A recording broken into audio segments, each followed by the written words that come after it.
Whitlock, is Detroit, those Lions, a real threat to the Green Bay Packers? I'm going to say pump your brakes. I'm rooting for them. I like the Lions. I like Matt Stafford. I like Jim Caldwell in his second rendition as a head coach, and hopefully he proves to be better than some of the previous renditions. I'm rooting for the Lions. I just need more evidence before I'm ready to jump on board and start talking about they're better than the Packers or they're going to win the NFC North. I'm going to wait, and they don't have to beat Atlanta. But I want to see them this weekend be competitive with Atlanta, and then I'd be ready to jump on board and say they got something for Aaron Rodgers and the Green Bay Packers. But I just need some more evidence. Go 2 years ago. Stafford and Matt Ryan 2 years ago were very similar. We knew they had talent, but they hadn't popped. Well, a couple years ago, Atlanta gets Dan Quinn from Seattle, one of the NFL's best coaches. Then he hires Kyle Shanahan.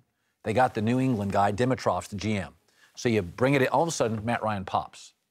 I think Detroit's the next team to pop. So a couple years ago, they bring in Bob Quinn from New England. He hires Jim Bob Cooter. Oh, Matt Stafford's won 10 of 11 starts when he's healthy. Like, Atlanta was just swimming around for years. Good, but we kept being like, what's the next level? Then the coach comes in and implements right hires.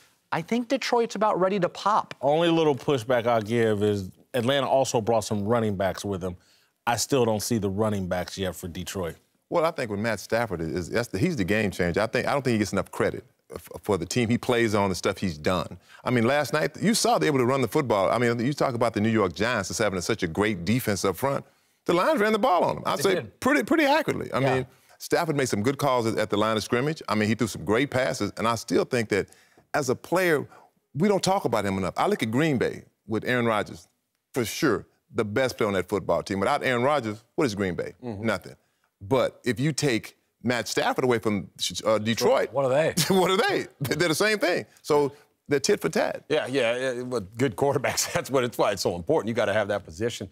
But, yeah, I think that they can challenge the Packers, especially where the Packers are reeling with injuries so far this year. They got no running game, by the way. They got no running game, and that is what I like about the Detroit Lions now, is they got Amir Abdullah, okay? He was balling last night, playing some really, really good football, running that ball, which is a quarterback's best friend. If you can have an established running game to go with the receiving talent that they have with Golden Tate, you got Eric Ebron, they can push that ball down the field. I think they can give him a chance. The defense looked pretty good to me. You know, the Forbes magazine, you write for them. Forbes came out. No, but the website or something.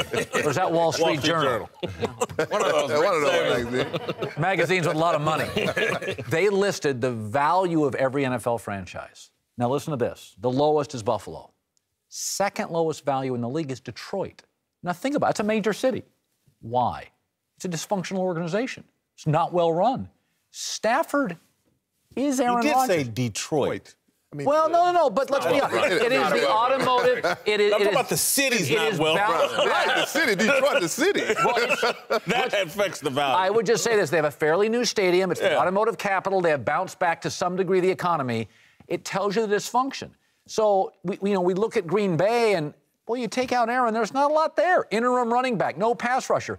Detroit has Green Bay's talent. The most impressive thing Detroit did last night to me was the will from the coaching staff and the entire team. We're going to run the ball. We got Matt Stafford, but we're going to take on a great defense, and we're going to try to jam it down their throat. They won the game with Matt Stafford. He threw for 122 yards. And they, somewhat made my eyes bleed how much they stuck to the running game. But I was kind of impressed with, like, we're going to beat you up. We're going to take on the toughest defense allegedly in the NFL, and we're going to beat you up. And I think that, having had that success, will pay dividends down the road in terms of confidence when you physically take on a team like Detroit. It's a very big win. For Detroit, a Monday night road game, that's a big win for them. But it's a different team now with that running game. The last guy who had a 100-yard game was Reggie Bush. I think you're right. 9, 10 years, whatever it was. I mean, now they got that running game. It's a different team. And they were in my mind, they were thinking about next week. I don't think they want to get in a shootout with Atlanta. They want to control the clock, keep Matt Ryan on the sidelines, and they set that up this week.